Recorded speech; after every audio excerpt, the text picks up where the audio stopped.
Hello दोस्तों, पिछले class में नंबर्स फैमिली के कुछ मेंबर के बारे में पढ़े थे। बाकी अभी कुछ शेष है। हमने पिछले क्लास में नंबर्स फैमिली के प्राकृतिक संख्या को, पूर्ण संख्या को, पूर्णांक को, सम संख्या, विषम संख्या, अभाज्य संख्या और भाज्य संख्या के बारे में पिछले क्लास में हम बताए थे।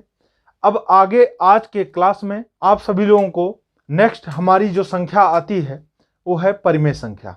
तो आज के क्लास में परिमेय संख्या के बारे में हम लोग पढ़ेंगे। तो परिमेय संख्या कहते हैं किसे हैं? वे संख्याएं जिन्हें हम p बटे क्यू के रूप में लिख सकते हैं, but q is not equal to 0। लेकिन क्या होना चाहिए? देखिए, यहां किसी भी संख्या को p बटे क्यू के रूप में हम लिख सकते हैं, और लेकिन q का मान कभी भी 0 नहीं होना चाहिए। क्योंकि q का मान अगर 0 हो जाएगा तो आपको पता है किसी भी संख्या में अगर हम 0 से भाग देते हैं तो उसका मान सदैव अनंत आता है। इसलिए वे संख्याएं जिसे p बटे क्यू के रूप में या अंश बटे हर के रूप में व्यक्त किया जा सके, but q is not equal to 0 या हर इज नॉट इक्वल टू 0, अर्थात हर का मान 0 के बराबर नहीं होना चाहिए या p बटे क्यू में q का मान 0 के बराबर नहीं होना चाहिए। वे संख्याएं जिसे हम p बटे क्यू के रूप में व्यक्त कर सकते हो, लेकिन जो है q का मान क्या होना चाहिए? 0 के बराबर नहीं होना चाहिए। ये कंडीशन आप ध्यान दीजिएगा। तो परिमेय संख्या हम किसे कहते हैं?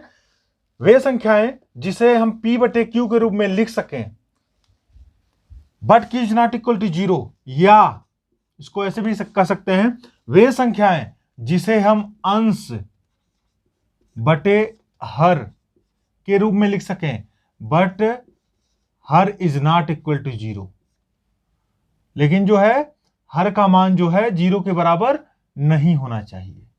ये चीज ध्यान देना है, आप इसको भी ध्यान में रखिएगा। लेकिन सबसे ज्यादातर बुक में यही दिया जाता है। तो उस कंडीशन में क्या होता है, ये जो होगा, ये संख्या जो होती है ये परिमेय संख्या होती है।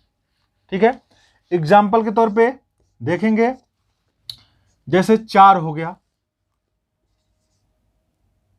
2/3 हो गया, 7/18 हो गया, -3/5 हो गया, करणी में 16 हो गया, या 1/करणी में 25 हो गया। इस प्रकार से ये सारी संख्याएं क्या हैं? एक परिमेय संख्याएं हैं। एग्जाम्पल के तौर पे आप कहेंगे 4 कैसे परिमेय संख्या है? आपने बताया कि p बटे क्यू के रूप में व्यक्त कर सकते हैं। आप 4 को कैसे हम p बटे क्यू के रूप में व्यक्त करेंगे? तो 4 के बटे अगर हम 1 लिख दें यहाँ पे तो ये नहीं हो जाएगा। 4/1 लिख देंगे तो ये भी परिमेय हो जाएगा, p बटे क्यू के रूप में हो गया, या अंश बटे हर के रूप में हो गया। इसी प्रकार से 2/3 तो ऑलरेडी p बटे क्यू के रूप में है, ये भी है। धनात्मक हो चाहे ऋणात्मक हो चाहे कुछ भी हो, हमको p बटे क्यू के रूप में लाना है, लेकिन q का मान 0 के बराबर नहीं होना चाहिए। ठीक है, 16 करणी में 16 है, 16/1, या इसको हम ऐसे भी लिख सकते हैं, करणी में 16/1 मतलब 16 का वर्गमूल हो जाएगा 4, 4/1 हो जाएगा। ये भी हो गया p बटे क्यू के रूप में। 1/करणी में 25 का देख लीजिए, इसका वर्गमूल हो जाएगा 5, 1/5 यह भी p बटे क्यू के रूप में हो गया या अंश बटे हर के रूप में हो गया। इसलिए ये सारी संख्याएं क्या हो जाएंगी? परिमेय संख्या होगी। चाहे वो धनात्मक संख्या हो चाहे वो ऋणात्मक संख्या हो, दोनों संख्याएं क्या होती हैं? परिमेय संख्या होती हैं। ठीक है, और जिसका वर्गमूल निकालना संभव है वह भी संख्याएं क्या होती हैं? परिमेय होती हैं। लेकिन जिसका वर्गमूल निकालना संभव नहीं है वो क्या है? परिमेय संख्या नहीं है। दूसरे टाइप से भी कभी कभी पूछ लेता है परिमेय संख्या का परिभाषा, या दूसरे टाइप से कुछ एग्जाम्पल देकर के ऐसा आपसे पूछ लेगा कि क्या यह नीचे दी गई संख्या परिमेय संख्या है। तो ऐसे कंडीशन में आप ध्यान दीजिएगा, करना क्या है, वे संख्याएं जिनका दशमलव प्रसार शांत या समान आवर्ती का हो उसे हम क्या कहते हैं? परिमेय संख्या के तहत लेते हैं। शांत और समान आवर्ती का मतलब क्या है? वे संख्याएं जिसका दशमलव प्रसार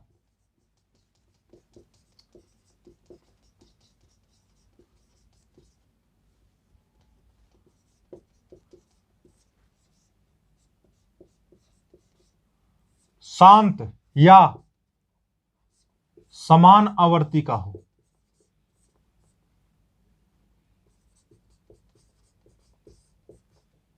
वे संख्याएं जिनका दशमलव प्रसार क्या हो, शांत हो या समान आवर्ती का हो, वे संख्याएं परिमेय संख्याओं के तहत ली जाती है।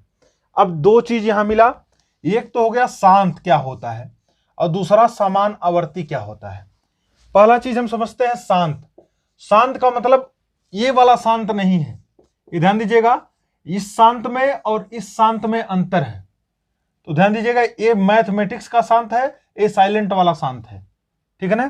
तो इसको ध्यान दीजिएगा, इस शांत का मतलब क्या होता है, इस शांत का मतलब है किसी भी भिन्न के अंश में हर से भाग देने पर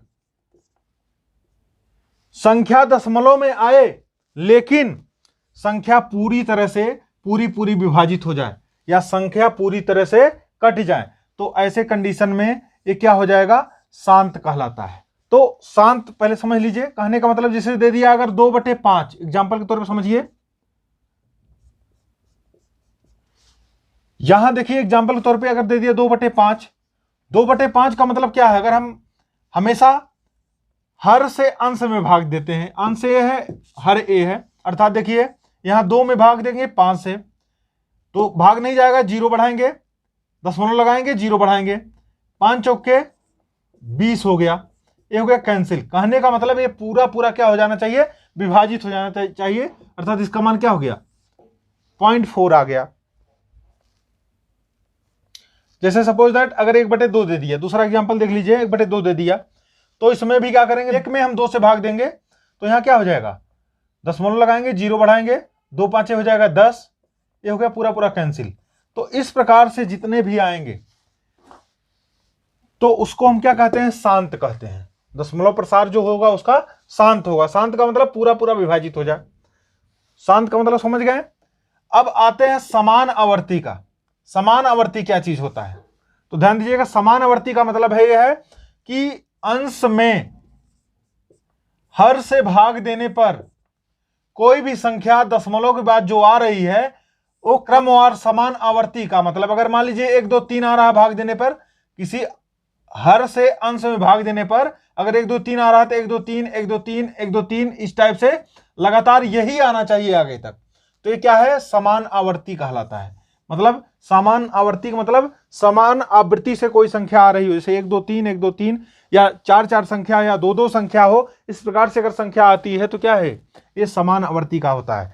तो ये दोनों कंडीशन में आप ध्यान दीजिएगा कि अगर समान आवर्ती वाली संख्या हो और दशमलव प्रसार क्या हो, शांत हो, तो ऐसे कंडीशन में क्या होगा, इस प्रकार के दशमलव प्रसार परिमेय होंगे। जो शांत आए मतलब पूरा विभाजित हो जाए, या समान आवर्ती आए मतलब कोई संख्या क्रमवार लगातार आए, चाहे 2 2 अंक हो, चाहे 3 3 अंक हो, चाहे 4 4 अंक हो, कोई भी संख्या अगर कंटिन्यू लगातार आ रही है तो इस प्रकार से क्या हो जाएगा, ये संख्याएं जो हैं परिमेय संख्या के तहत आएगी।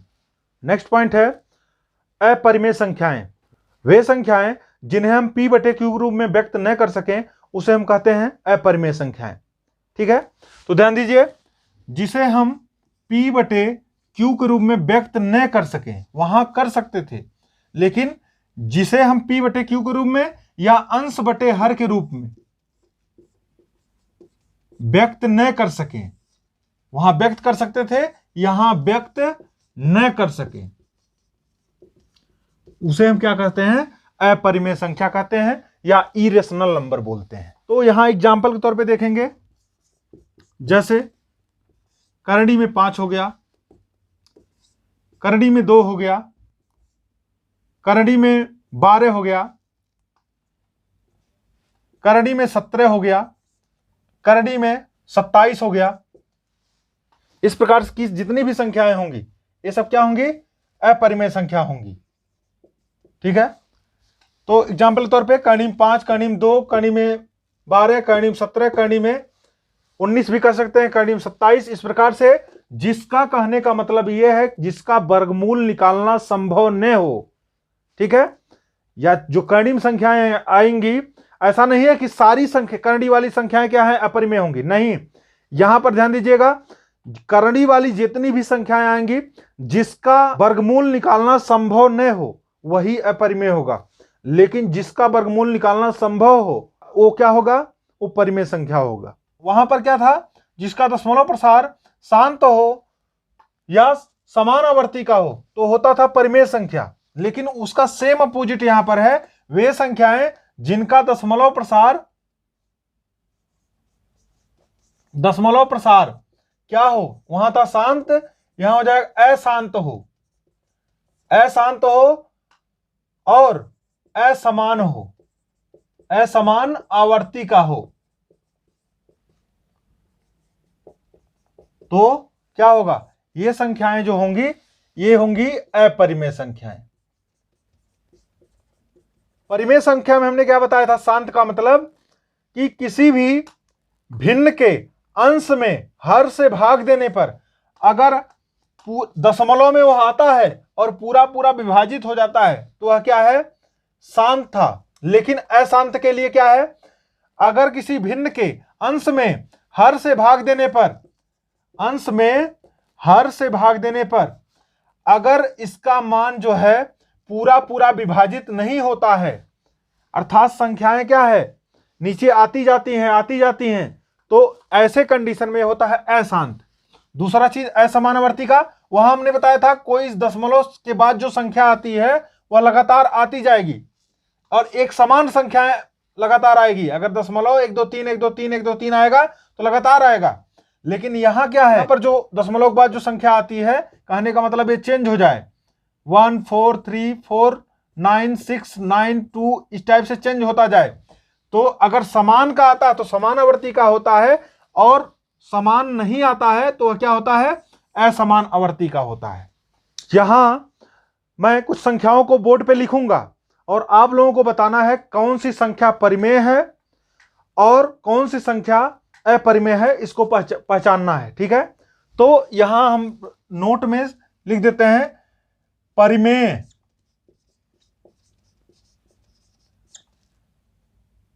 तथा अपरिमेय संख्याओं को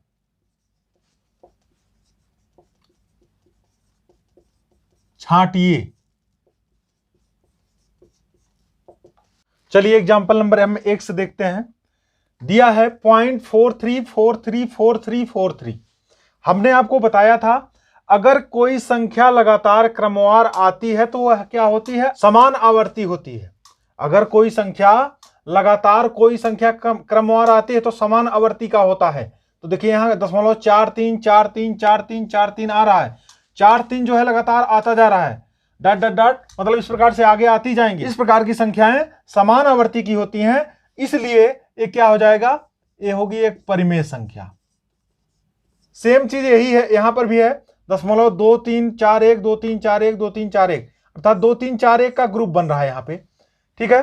तो यहां पर भी ये समान आवर्ती की है, इसलिए क्या हो जाएगा, ये भी एक परिमेय संख्या है, ठीक है। नेक्स्ट हमने बताया था अगर कोई संख्या जो है भाग देने पर इसका मान बदलता रहता है, अर्थात ये असमान आवर्ती का हो, तो ऐसे कंडीशन में क्या होगा, एक अपरिमेय संख्या होगी।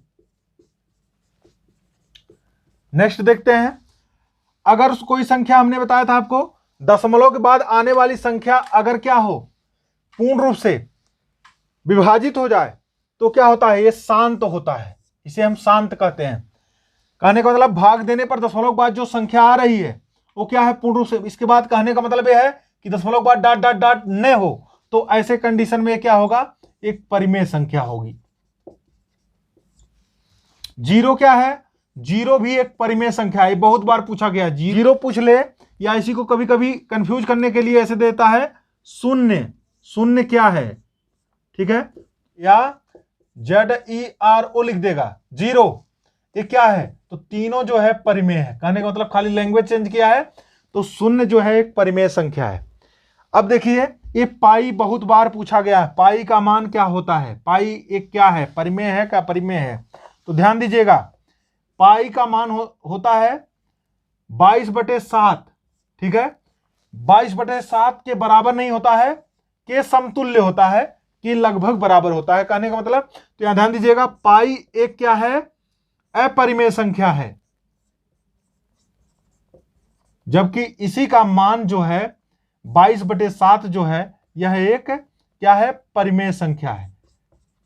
ये ध्यान दीजिएगा, ये बहुत बार एग्जाम में पूछा है, पाई क्या है, परिमेय है कि अपरिमेय है। तो पाई एक अपरिमेय संख्या है, क्योंकि पाई का मान जो है फिक्स हम निकाल नहीं सकते हैं। इसी प्रकार से ई का मान पूछ लेता है कभी कभी। तो ई क्या है, ई फॉर होता है एक्सपोनेंशियल सीरीज। ई का मान होता है 2.71। ठीक है, एक्सपोनेंशियल सीरीज आप लोग इंटर में पढ़े होंगे। तो ई फॉर एक्सपोनेंशियल सीरीज होता है। एक्सपोनेंशियल सीरीज में ई क्या है, तो ई एक क्या है, अपरिमेय संख्या है। ध्यान दीजिएगा, इसको भी आप अपरिमेय लिखेंगे। ये भी जो है एक्सपोनेंशियल सीरीज में ई जो होता है अपरिमेय है। हाँ, एक चीज और ध्यान दीजिएगा, पाई के खोजकर्ता कभी कभी पूछ लेता है, पाई के खोजकर्ता कौन है। तो खोजकर्ता जो इसके थे वो थे आर्यभट्ट। तो ध्यान दीजिएगा, कई बार एग्जाम में भी पूछा गया है कि पाई के खोजकर्ता कौन थे। तो पाई एक अपरिमेय संख्या है, पाई के खोजकर्ता आर्यभट्ट थे। ठीक है, और एक्सपोनेंशियल सीरीज में ई भी एक क्या है, अपरिमेय संख्या है। तो ध्यान दीजिएगा, जबकि पाई जो है अपरिमेय संख्या है, जबकि 22/7 जो है परिमेय संख्या होता है। जैसे कल हमने प्राकृतिक संख्या और पूर्णांक का कुछ कंडीशन बताया था। यदि ए और बी कोई दो प्राकृतिक संख्या हो तो ए प्लस बी क्या होगा, ए माइनस बी क्या होगा, ए इंटू बी क्या होगा, ए डिवाइडेड बाई बी क्या होगा, ए टू द पावर बी क्या होगा। इसी टाइप का यहां भी हम देखेंगे कि यदि ए तथा बी कोई दो परिमेय संख्या हो तो ए प्लस बी क्या होगा, ए माइनस बी क्या होगा, ए इंटू बी क्या होगा, और ए डिवाइडेड बाई बी क्या होगा, या ए बटे बी क्या होगा, या ए टू द पावर बी क्या होगा। ऐसे कंडीशन में आप ध्यान दीजिएगा। देखेंगे यदि एग्जाम में पूछा जाता है ऐसा, यदि ए तथा बी कोई दो परिमेय संख्याएं हो तो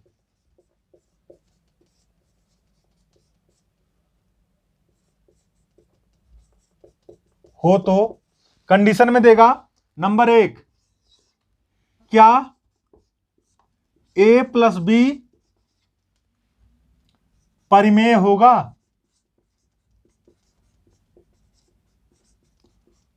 दूसरा पूछेगा, क्या ए माइनस बी परिमेय होगा। तीसरा पूछेगा, क्या ए गुणे बी परिमेय होगा। चौथा पूछेगा, क्या ए भागा बी या ए बटे बी परिमेय होगा। और लास्ट पॉइंट पूछेगा, क्या ए टू द पावर बी परिमेय होगा। तो ध्यान दीजिए, यहां पर क्या पूछ रहा है, यदि ए तथा बी कोई दो परिमेय संख्याएं हैं तो कंडीशन क्या दे रहा है, क्या ए प्लस बी परिमेय होगा। तो आप ध्यान दीजिए, यदि ए भी परिमेय है और बी भी परिमेय है तो ए प्लस बी परिमेय होगा कि नहीं होगा। अर्थात दो परिमेय संख्याओं का योगफल सदैव परिमेय होता है, ये ध्यान दीजिएगा। तो हो जाएगा यस। नेक्स्ट क्या है, क्या ए माइनस बी परिमेय होगा। तो इसको भी हम क्या करेंगे, ए माइनस बी परिमेय होगा कि नहीं होगा। तो ध्यान दीजिएगा, यदि ए का मान क्या है, परिमेय है, बी भी परिमेय है, तो ए माइनस अर्थात परिमेय संख्या में से परिमेय संख्या घटाते हैं तो यह भी क्या होगा, परिमेय होगा, इसलिए ये भी क्या हो जाएगा, यस। इसी प्रकार से यदि परिमेय संख्या का गुणा परिमेय संख्या के साथ करते हैं तो नेक्स्ट संख्या जो प्राप्त होती है वह परिमेय ही प्राप्त होती है। ठीक है, अगला है, अगर हम किसी संख्या में परिमेय से परिमेय में भाग दें तो इसका मान क्या प्राप्त होता है, अपरिमेय प्राप्त होता है, अर्थात परिमेय यह नहीं होगा, अर्थात ये हो जाएगा नो। इसी प्रकार से यदि किसी परिमेय के घात में परिमेय हो तो इसका मान सदैव अपरिमेय प्राप्त होता है, इसलिए इसका क्या हो जाएगा, नो।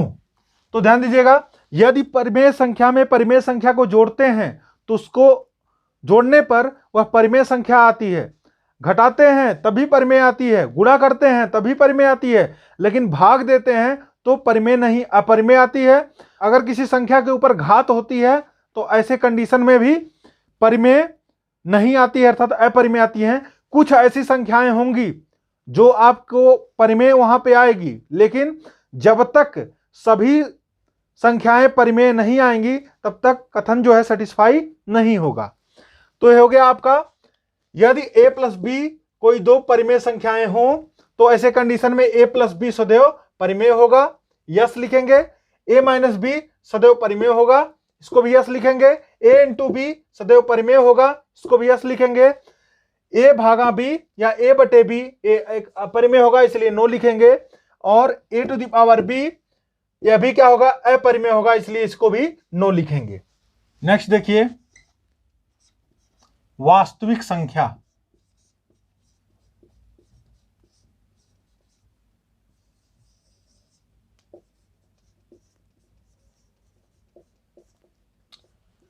या इसी को रियल नंबर बोलते हैं। वास्तविक संख्या किसे कहते हैं? वास्तविक संख्या परिमेय अथवा अपरिमेय संख्याओं को हम कहते हैं वास्तविक संख्या। अर्थात परिमेय और अथवा अपरिमेय संख्या, अर्थात दोनों संख्याएं जो होती हैं वास्तविक संख्याएं कहलाती हैं। या इसकी दूसरी परिभाषा है, किसी संख्या का वर्ग करने पर उसका मान अगर धनात्मक संख्या प्राप्त हो रही है तो वो भी क्या होता है, वास्तविक संख्या होती है। तो दोनों परिभाषा ध्यान दीजिए। कहने का मतलब वास्तविक संख्या अर्थात परिमेय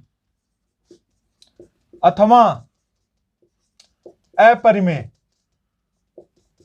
संख्याएं क्या होती हैं, वास्तविक संख्या होती हैं। या किसी संख्या का अगर हम वर्ग करते हैं और उसका मान हमको धनात्मक प्राप्त होता है, किसी संख्या का वर्ग करने पर उसका मान अगर धनात्मक प्राप्त होता है तो दी गई संख्या क्या होती है, वास्तविक संख्या होती है। तो दोनों ध्यान दीजिएगा।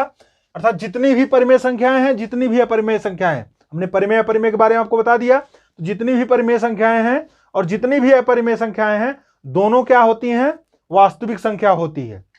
और अगर पूछता है, अगर किसी संख्या का वर्ग करने पर अगर उसका मान धनात्मक प्राप्त हो रहा है तो वो संख्या क्या होगी, वह भी क्या होगा, वास्तविक संख्या होगी। ये दोनों परिभाषा ध्यान दीजिएगा। ध्यान दीजिए, यहां पर हमने क्या बताया, किसी संख्या का वर्ग करने पर अगर धनात्मक संख्या प्राप्त होती है तो क्या होगा, परिमेय होगा। तो यहां पर हम इसको इससे भी देख लेते हैं, परिमेय और अपरिमेय वाला, दो कंडीशन छांटने का। परिमेय और अपरिमेय से छांट लीजिए। अगर इससे क्लियर नहीं होता है तो आप क्या करिए, उस संख्या का वर्ग कर दीजिए और वर्ग करने पर अगर धनात्मक संख्या प्राप्त हो रही है तो दी गई संख्या क्या होती है, वास्तविक होती है। कहने का मतलब आप देख रहे हैं 7 है तो 7 एक क्या हो जाएगी, वास्तविक संख्या है। क्योंकि 7 एक क्या है, परिमेय संख्या है, इसलिए चूंकि इसको हम क्या कर सकते हैं, 7/1 लिख सकते हैं, तो इसलिए ये क्या हो जाएगा, एक परिमेय संख्या है। अब 3/2 ये क्या है, ऋणात्मक संख्या आ गई है। तो आपको हमने क्या बताया, अब यहाँ आप क्लियर नहीं कर पा रहे हैं क्या होगा, परिमेय होगा या अपरिमेय होगा। तो यहाँ से अगर चाहें तो क्लियर कर सकते हैं, चूंकि अपरिमेय में भी हमने बताया चाहे धनात्मक हो चाहे ऋणात्मक हो, अंश बटे हर के रूप में लिखा जा सके, लेकिन क्यू का मान 0 के बराबर नहीं होना चाहिए, तो भी ये क्या हो जाएगा, परिमेय है। अब ऐसे अगर कंफ्यूजन हो रहा है तो क्या करेंगे, इसका हम वर्ग कर लेंगे। पहले -3/2 का वर्ग करेंगे, अगर मान धनात्मक प्राप्त हो रहा है, अर्थात क्या हो जाएगा, 3 त्रिक 9, माइनस माइनस हो जाएगा प्लस, 9/2 दूनी 4, तो संख्या क्या आ गई, धनात्मक आ गई। अर्थात यहां पर देख रहे हैं प्लस 9/4 आ रहा है। तो हमने क्या बताया है आपको, किसी संख्या का अगर वर्ग करते हैं, चाहे या किसी भिन्न का हम वर्ग करें, तो उसका क्या है, अगर मान जो है सदैव धनात्मक प्राप्त हो रहा है तो क्या होता है, एक संख्या है, ये भी वास्तविक है और ये भी वास्तविक है। ठीक है, अब ध्यान दीजिए, नेक्स्ट हम देखेंगे, अगर दे दिया माइनस करनी में -5, तो इसका वर्ग करेंगे तो क्या हो जाएगा, यहां से वर्ग करेंगे तो करनी हट जाएगी, अर्थात क्या हो जाएगा, -5। तो यहां संख्या क्या धनात्मक नहीं आ रही, ऋणात्मक आ रही है, इसलिए क्या हो जाएगा, वास्तविक नहीं होगा, ये संख्या होगी काल्पनिक। ठीक है, और इसी प्रकार से 5 का हो गया, इसी प्रकार से करनी 3 वाला हो जाएगा, इसका वर्ग करेंगे तो क्या हो जाएगा, इसका मान -3 प्राप्त होगा, तो ये भी संख्या क्या हो जाएगी, काल्पनिक होगी। कहने का मतलब काल्पनिक क्यों हो रही है, चूंकि बर करने पे इसका मान धनात्मक प्राप्त नहीं हो रहा, ऋणात्मक प्राप्त हो रहा है, इसलिए क्या हो जाएगी, काल्पनिक हो जाएगी। तो ध्यान दीजिएगा, इमेजिनरी नंबर को ही हम क्या कहते हैं, अवास्तविक संख्या भी कहते हैं। कहने का मतलब चाहे काल्पनिक संख्या कहे, चाहे इमेजिनरी नंबर कहे या अवास्तविक संख्या कहे, तीनों का मतलब एक ही है। अब ध्यान दीजिएगा, करड़ी में अगर कोई संख्या ऋणात्मक संख्या दी गई हो, अगर अंडर रूट में कोई ऋणात्मक संख्या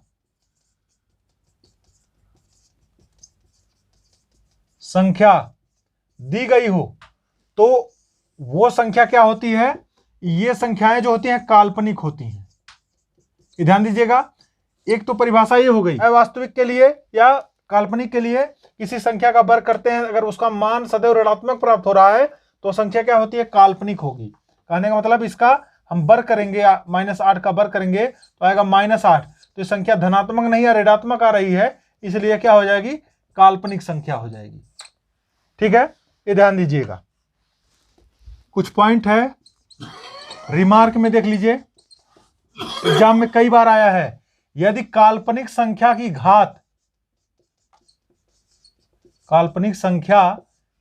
क्या हो, सम हो, घात सम हो, तो इसका मान सदैव वास्तविक प्राप्त होता है, वास्तविक संख्या प्राप्त होती है।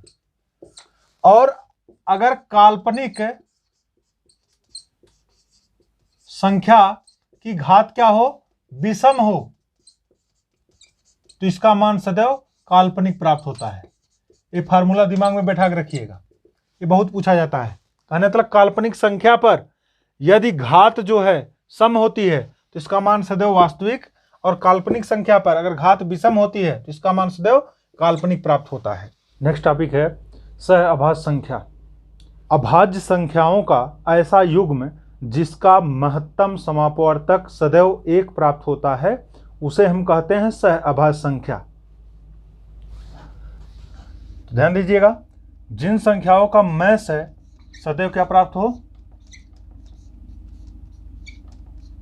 1 प्राप्त हो, ऐसी संख्याएं क्या होती हैं, सहअभाज्य संख्याएं होती हैं। या अभाज्य संख्याओं का ऐसा युग्म जिसका महत्तम समापवर्तक सदैव 1 प्राप्त होता है, उसे हम कहते हैं सहअभाज्य संख्या या को प्राइम नंबर। एग्जाम्पल के तौर पे देखिए,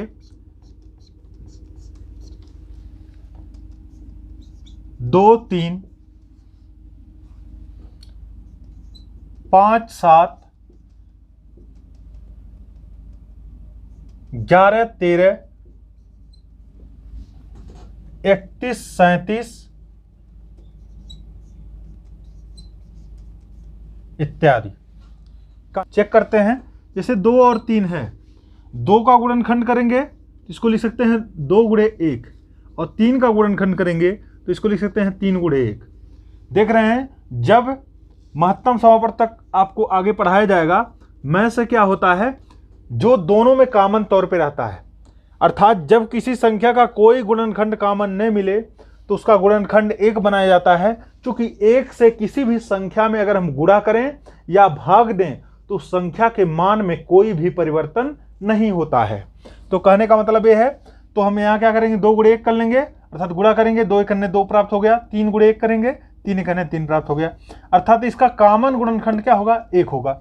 जब किसी संख्या का कोई गुणनखंड नहीं होता तो उसका गुणनखंड प्रत्येक दशा में 1 होता है। ठीक है, इसलिए ऐसी संख्याओं का महत्तम समापवर्तक भी 1 होता है। चूंकि जो दोनों में कॉमन तौर पे मिले वही उसका महत्तम समापवर्तक होता है, तो यहाँ पर दोनों में कॉमन तौर पे 1 मिल रहा है, तो इसलिए क्या हो जाएगा, इसका महत्तम समापवर्तक 1 हो जाएगा। तो हमने आपको सहअभाज्य संख्या में क्या बताया कि जिसका महत्तम समापवर्तक 1 होता है वह क्या होती है, सहअभाज्य, अर्थात 2 और 3 जो है सहअभाज्य संख्या है। 5, 7 का देख लेते हैं। 5, 7 का भी वही चीज है, 5 × 1, और 7 का करेंगे तो 7 × 1 हो जाएगा। में से निकालेंगे तो क्या हो जाएगा, इसका भी में से 1 होगा। क्योंकि जो दोनों में कॉमन रहता है वही उसका में से होता है। देखिए 1 1 कॉमन है, यहाँ भी 1 1 कॉमन है, तो जो कॉमन होता है वही उसका में से होता है। जब किसी संख्या का कोई गुणनखंड नहीं मिलता है तो उसका गुणनखंड 1 माना जाता है। चूंकि किसी भी संख्या में 1 से गुणा करने पर या उससे भाग देने पर उसके मान में कोई परिवर्तन नहीं होता है। इसी प्रकार से हम 11 13 का चेक करेंगे। 11 × 11 का हो जाएगा 11 गुणे 1, ठीक है, और 13 का हो जाएगा 13 गुणे 1। यहाँ पर भी कॉमन गुणनखंड क्या है, 1 है, इसलिए मैं से क्या हो जाएगा 1। इसी प्रकार से अगली संख्या का भी हो जाएगा, 31 का करेंगे तो 31 गुणे 1, और 37 का करेंगे तो 37 गुणे 1 हो जाएगा। इस प्रकार से मैं से निकाला जाएगा, तो जो दोनों में कॉमन तौर पे गुणनखंड होता है वही होता है उसका मैं से, तो इसका मैं से क्या हो जाएगा 1 हो जाएगा। इस प्रकार से यहाँ टोटल से हमको क्लियर सब जगह मैं से 1 आ रहा है, इसलिए जो परिभाषा हमने बताया, अभाज्य संख्याओं का ऐसा युग्म या जोड़ा जिसका महत्तम समावर्तक प्रत्येक दशा में 1 प्राप्त हो, उसे हम कहते हैं सह अभाज्य संख्या या को प्राइम नंबर। तो देखिए यहाँ पर प्रत्येक दशा में महत्तम समावर्तक 1 प्राप्त हो रहा था, यहाँ भी 2 और 3 था तभी महत्तम समावर्तक 1, 5 7 था तभी महत्तम समावर्तक 1, 11 13 है तभी महत्तम समावर्तक 1, 31 37 है तभी महत्तम समावर्तक 1। लेकिन एक चीज ध्यान देना है, यह रूल तभी एप्लीकेबल है जब ये दोनों जो जोड़ा है, ये दोनों जोड़ा जो होना चाहिए वो अभाज्य संख्या ही होना चाहिए। अदर संख्या नहीं, एक भाज्य है एक अभाज्य है तो ऐसा रूल फॉलो नहीं करेगा। ये कहने का मतलब, इसके लिए सह अभाज्य संख्या के लिए सबसे पहली चीज है कि 2 संख्याएं होनी चाहिए और दोनों संख्याएं अभाज्य होनी चाहिए, और उन अभाज्य संख्याओं का जो जोड़ा है उनका महत्तम समावर्तक 1 होना चाहिए, तभी वह संख्याएं जो हैं क्या होगी, को प्राइम नंबर होगी या सह अभाज्य संख्या होगी। ठीक है, नेक्स्ट टॉपिक हमारा है ट्विन अभाज्य संख्या। ट्विन अभाज्य संख्या, तो आप ध्यान दीजिएगा, ट्विन से क्लियर रही है। ट्विन मतलब होता है जुड़वा, तो जुड़वा का मतलब होता है कि यहां अभाज्य संख्याओं की संख्या कितनी होनी चाहिए, 2 होनी चाहिए। तो ट्विन अभाज्य संख्या अर्थात यहां क्या हो जाएगा, अभाज्य संख्याओं का ऐसा युग्म या जोड़ा जिसका अंतर सदैव 2 प्राप्त होता है, उसे हम ट्विन अभाज्य संख्या या ट्विन प्राइम नंबर बोलते हैं।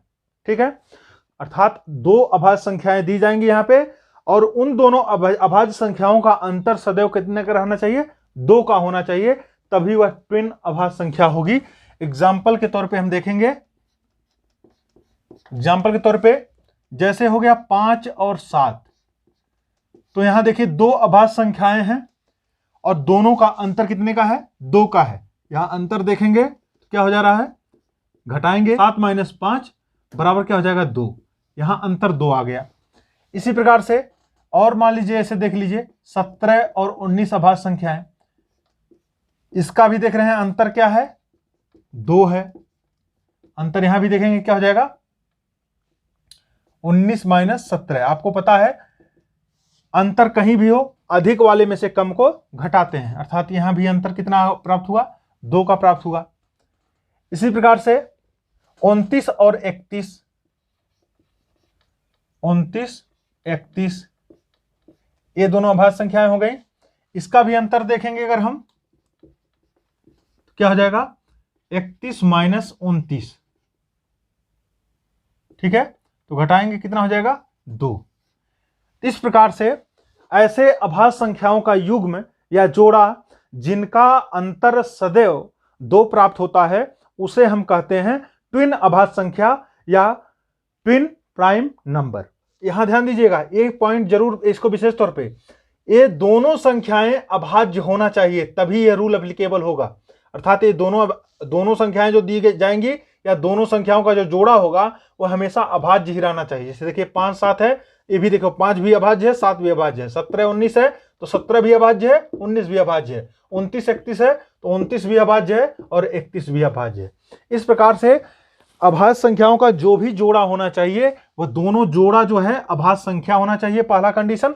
दूसरा चीज है कि दोनों के बीच का अंतर 2 प्राप्त होना चाहिए, तो भी यह संख्या जो होगी ट्विन अभाज्य संख्या, या इसी को हम कह सकते हैं जुड़वा अभाज्य संख्या या ट्विन प्राइम नंबर बोल सकते हैं। ठीक है, अन्य ट्विन अभाज्य संख्याएं कौन कौन सी हो सकती हैं, जैसे 3 5 हो गया, 3 2 5 हो गया, 5 7 हो गया, 5 7 तो बता ही दिया, फिर 11 13 हो गया, ये भी वही चीज है, दोनों के बीच का अंतर 2 है, यहां भी दोनों के बीच का अंतर 2 है, यहां भी दोनों के बीच का अंतर 2 है।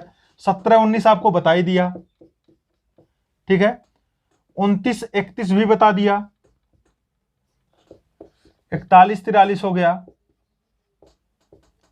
71, 73 हो गया। इस प्रकार से आगे भी आप लोग देख लीजिएगा। इस प्रकार से इसकी अन्य जुड़वा भाज्य संख्याएं भी ये भी हो सकती हैं। कहने का मतलब दोनों के बीच का अंतर यहां भी देखेंगे कितने का है, अंतर 2 का है, यहां भी अंतर 2 का है, यहां भी अंतर 2 का है, यहां भी दो भाज्य संख्याओं का अंतर 2 का है, यहां भी अंतर 2 का है, यहां भी अंतर 2 का है, और यहां भी अंतर 2 का है। अर्थात इस प्रकार से यहां कंडीशन ये है कि दोनों संख्याएं जो दी गई हैं दोनों अभाज्य होनी चाहिए, और दोनों अभाज्य संख्याओं के बीच का अंतर जो है वो भी 2 होना चाहिए, तभी वह जुड़वा अभाज्य संख्या या ट्विन अभाज्य संख्या या ट्विन प्राइम नंबर कहलाएगा। रामानुजन संख्या की परिभाषा क्या है?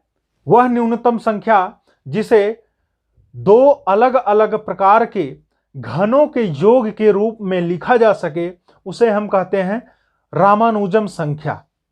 और रामानुजन संख्या केवल एक है और वह है 1729। इसको दो अलग अलग प्रकार से घनों के योग के रूप में लिखा जा सकता है। कैसे लिखेंगे? देखिए, रामानुजन संख्या जो है केवल एकमात्र संख्या है। जो रामानुजन संख्या है वह है 1729। हमने इसमें क्या बताया? वह न्यूनतम संख्या जिसका अलग अलग प्रकार से घन करने पर और घनों का योग अगर सदैव वही संख्या प्राप्त हो जाती है तो यह क्या होगा? ये संख्याएं जो होंगी रामानुजन संख्या कहलाती है। अर्थात वह न्यूनतम संख्या जिसका दो अलग अलग प्रकार से घन करके उसका योग किया जाए तो उसका जो योगफल प्राप्त होगा सदैव वह संख्या प्राप्त होती है। जो संख्या दी गई होती है तो वह संख्या क्या होती है? रामानुजन संख्या कहलाती है। एकमात्र रामानुजन संख्या 1729 है, तो ध्यान दीजिएगा, एकमात्र रामानुजन संख्या कौन सी है? तो 1729 है। इसको विशेष तौर पे ध्यान दीजिएगा, एग्जाम में कई बार पूछा गया है। ठीक है। पूर्ण संख्या, तो हमने इसके पीछे जो है आपको बताया था, एक पूर्ण संख्या जो होता है उसको बोलते हैं होल नंबर। ये जो पूर्ण संख्या है इसको बोलते हैं परफेक्ट नंबर। तो देखिएगा एग्जाम में कभी कभी ऐसा रेयर केस में पूछ लेता है आपको कंफ्यूज करने के लिए, क्योंकि पूर्ण संख्या तो सभी जानते हैं, होल नंबर वाले को सभी जानते हैं पूर्ण संख्या को, लेकिन परफेक्ट नंबर को बहुत कम लोग ही जानते हैं, इसलिए ऐसा क्वेश्चन पूछा जाता है।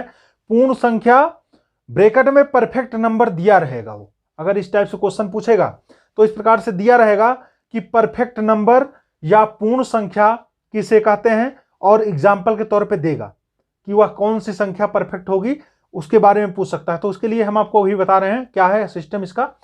तो होल नंबर में हमको वहां पर हमने जो बताया था आपको पूर्ण संख्या, जो इसके पीछे बताया था आपको प्राकृतिक संख्या के बाद पूर्ण संख्या, वो दूसरी चीज है, और ये परफेक्ट नंबर या ये वाली पूर्ण संख्या या परफेक्ट नंबर दूसरी चीज है। तो आप ध्यान दीजिएगा यहां क्या चीज है और वहां क्या चीज है। पहले वहां वाला आप तो पढ़ चुके हैं, उसको बताते हैं। वहां वाला पूर्ण संख्या या होल नंबर किसे कहते हैं? तो हमने बताया था आपको कि अगर प्राकृतिक संख्या के परिवार में अगर 0 शामिल कर दिया जाता है तो होता है पूर्ण संख्या या होल नंबर। लेकिन यहां के पूर्ण संख्या का मतलब यह है वे संख्याएं जिनके गुणनखंडों का योग सदैव वही संख्या प्राप्त होती है जो संख्या दी गई होती है, तो हम उसे कहते हैं पूर्ण संख्या या परफेक्ट नंबर। ठीक है। लेकिन उनके गुणनखंडों में जो होना चाहिए उसके अपने स्वयं का गुणनखंड, अपना गुणनखंड शामिल नहीं होना चाहिए। कहने का मतलब क्या है? जैसे एग्जाम्पल के तौर पे हम देखेंगे, सबसे छोटी पूर्ण संख्या या परफेक्ट नंबर क्या है? 6 है। सबसे छोटी पूर्ण संख्या या परफेक्ट नंबर क्या है? 6 है। लेकिन वहां ध्यान दीजिएगा वहां का पूर्ण संख्या क्या था? वहां सबसे छोटी पूर्ण संख्या क्या थी? 0 थी। 0 1 2 3 4 5 6 7 8 डॉट डॉट डॉट इनफाइनाइट तक चला जाता है। तो ये आपका, ये भी आपका क्या है? एक पूर्ण संख्या है। यहां वहां के लिए हमने बताया था आपको पूर्ण संख्या या इसको बोलते हैं होल नंबर।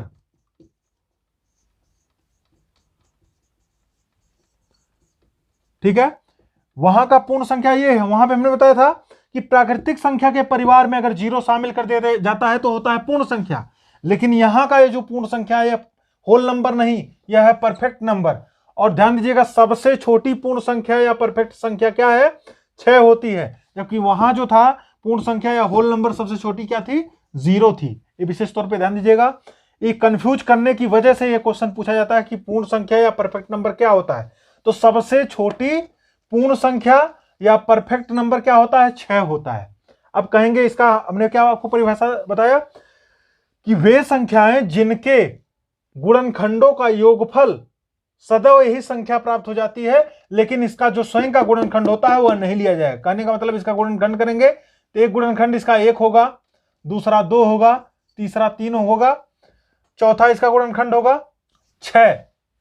ठीक है, इसका गुणनखंड क्या हो जाएगा, 1 होगा, अर्थात 1 से भी विभाजित होगा, 2 से 2 3 6 विभाजित हो जाएगा, 3 दूनी 6 से विभाजित होगा, या तो स्वयं से 6 से विभाजित होगा। लेकिन यह स्वयं का यह गुणनखंड यह नहीं लिया जाएगा, यह रूल में दिया गया है। अर्थात यहां योग करेंगे, अर्थात 1 + 2 + 3 है ना, तीनों गुणनखंड जोड़ेंगे, 2 1 3 3 6 हो गया। दूसरा एग्जाम्पल इसका होगा 28। 28 का गुणनखंड करेंगे, 1 से करेंगे, 1 से कट जाएगा, 28 पर जाएगा, 2 से करेंगे, 14 दूनी 28 होगा, कट जाएगा, 3 से जाएगा नहीं, 4 से देखेंगे, 4 7 28 हो जाएगा, फिर 5 से जाएगा नहीं, 6 से जाएगा नहीं, 7 से देखेंगे, 7 चौक 28, 7 से भी चला गया, 14 से देखेंगे, 14 दूनी 28, इसके बाद 28 एक स्वयं होगा। लेकिन आपको बताया है कि वे संख्याएं जिनका गुणनखंड सबका करेंगे, लेकिन इसका स्वयं का गुणनखंड इसका नहीं लेना है। गुणनखंड करने पर और इसका योग करने पर अगर पुनः यही संख्या प्राप्त हो जाती है तो यह संख्या होता है पूर्ण संख्या या परफेक्ट नंबर। अर्थात अब जोड़ते हैं, 1 + 2 + 4 + 7 + 14, इस प्रकार से जोड़ेंगे तो कितना हो जाएगा, 2 1 3 4 3 7 7 7 14, 14 दूनी 14 14 28 हो गया। अर्थात पुनः देखिए जो संख्या यहां थी वही संख्या पुनः यहां प्राप्त हो जा रही है, और जो संख्या यहां पर थी वही संख्या पुनः यहां भी प्राप्त हो जा रही है। तो इस प्रकार से विशेष तौर पे ध्यान दीजिएगा, ये पूर्ण संख्या ये वाला और ये वाला दोनों में कंफ्यूज मत होइएगा। इसी को कंफ्यूज करने के लिए ये पूछता है। नेक्स्ट टॉपिक हमारा है सम्मिश्र संख्या या कॉम्प्लेक्स नंबर। हमने आपको पीछे बताया था, जब आपको पूर्णांक संख्या बता रहे थे तो वहां पर हमने आपको बताया था कैपिटल जेड और स्मॉल जेड। ठीक है, तो दोनों हमने बताया था, कैपिटल जेड को प्रदर्शित करते हैं, पूर्णांक को कैपिटल जेड से प्रदर्शित करते हैं, जबकि स्मॉल जेड को सम्मिश्र संख्या से प्रदर्शित करते हैं। तो यही स्मॉल जेड वाली सम्मिश्र संख्या है। सम्मिश्र संख्या कहते हैं किसे हैं, ध्यान दीजिए, सम्मिश्र संख्या कहते हैं किसे, अर्थात वास्तविक संख्या को, अर्थात वास्तविक संख्या प्लस काल्पनिक संख्या, प्लस माइनस काल्पनिक संख्या, ये क्या कहलाती है, ये कहलाती है सम्मिश्र संख्या। अर्थात सम्मिश्र संख्या कभी पूछता है कि सम्मिश्र संख्या किसे कहते हैं, तो सम्मिश्र संख्या क्या होती है, वास्तविक संख्या और काल्पनिक संख्याओं के मेल को ही क्या कहते हैं, सम्मिश्र संख्या बोलते हैं। सम्मिश्र संख्या को स्मॉल जेड से प्रदर्शित करते हैं। ध्यान दीजिएगा, इसको स्मॉल जेड से प्रदर्शित करते हैं, सम्मिश्र संख्या को स्मॉल जेड से प्रदर्शित करते हैं। अब ध्यान दीजिएगा, तो स्मॉल जेड सम्मिश्र संख्या स्मॉल जेड हो गया, स्मॉल जेड बराबर हो क्या जाएगा, अगर कोई वास्तविक संख्या मान लेते हैं ए है और काल्पनिक संख्या जो है ये बी है, तो यहां पर हम क्या करेंगे, ए प्लस माइनस अंडर रूट क्या हो जाएगा, -b हो जाएगा। अब ध्यान दीजिएगा एक चीज और, यहां पर काल्पनिक संख्याओं का जो निरूपण किया जाता है, यहां पर ये होता है a प्लस माइनस, और काल्पनिक संख्या का मान जो होता है यहां पर ध्यान दीजिएगा, ये एक आता है आई होता है इमेजिनरी वैल्यू। इमेजिनरी जो आई होता है इसका मान जो होता है करड़ी में -1 होता है। अर्थात इसको अगर हम सही रूप में निरूपित करेंगे जब, तो हो जाएगा करड़ी में -1 गुणे b हो जाएगा, अर्थात ये क्या हो जाएगा, यह संख्या हो जाएगी बाहर, तो अर्थात क्या हो जाएगा, a प्लस माइनस करड़ी में b और i क्या हो जाएगा, बाहर हो जाएगा, अर्थात i इंटू क्या हो जाएगा, करड़ी में b। तो ये ध्यान दीजिएगा, i का मान जो होता है इमेजिनरी वैल्यू i का मान होता है करड़ी में -1, ये है काल्पनिक संख्या का, और यहां से i अगर स्क्वायर करेंगे तो क्या हो जाएगा, i स्क्वायर का मान होता है -1। ये विशेष तौर पे ध्यान दीजिए, चूंकि वर्ग करेंगे तो यहां वर्ग से क्या हो जाएगी, दोनों पक्षों का वर्ग होगा, दोनों पक्षों का वर्ग करेंगे तो करड़ी हट जाएगी। इस प्रकार से अगर काल्पनिक संख्याओं का एग्जाम्पल के रूप में पूछा जाए तो लिख सकते हैं 2 प्लस माइनस करड़ी में -3, या इसी को हम ऐसे भी लिख सकते हैं 2 प्लस माइनस आई करनी में 3, या इसको ऐसे भी लिख सकते हैं 2 प्लस माइनस करनी में 3 और आई बाहर हो जाएगा। ठीक है, इसका मानक समीकरण होता है a प्लस आई बी। ठीक है, तो यहां इसका माइनस ए है इसका मानक समीकरण। सम्मिश्र संख्या का मानक समीकरण जो है a प्लस आई बी, आई जो है इमेजिनरी वैल्यू है, या इसका मान जो होता है आई का मान यहां क्या होता है, आई का मान होता है करनी में -1 और आई स्क्वायर का मान हमने बताया क्या -1। तो इसको विशेष तौर पे ध्यान दीजिएगा। ये हो गया इसका सम्मिश्र संख्या। तो अगर a और b का मान निकालना हो तो यहां पर क्या हो जाएगा, a का मान हो जाएगा 2 और b का मान IB से यहां से कंपैरिजन कराएंगे तो b का मान हो जाएगा 3। तो ये ध्यान दीजिएगा विशेष तौर पे अगर कभी पूछता है ऐसा कि यहाँ a और b का मान बताइए, तो a और b का मान बताना है, अर्थात a प्लस IB से कंपेयर कराएंगे तो a बराबर हो जाएगा 2 और IB b आई है ये है, यहाँ करनी में क्या है 3 है, तो इसलिए इसका b का मान हो जाएगा क्या करनी में 3। यह हो गया सम्मिश्र संख्या। और सम्मिश्र संख्या में अगर a और b का मान पूछता है तो इसके लिए ये हो गया i फॉर इमेजिनरी वैल्यू हो गया, इमेजिनरी वैल्यू का मान करनी में -1 होता है और आई स्क्वायर का मान होता है -1, ये हो गया। और सम्मिश्र संख्या का एग्जाम्पल के तौर पे ये हो गया। ठीक है।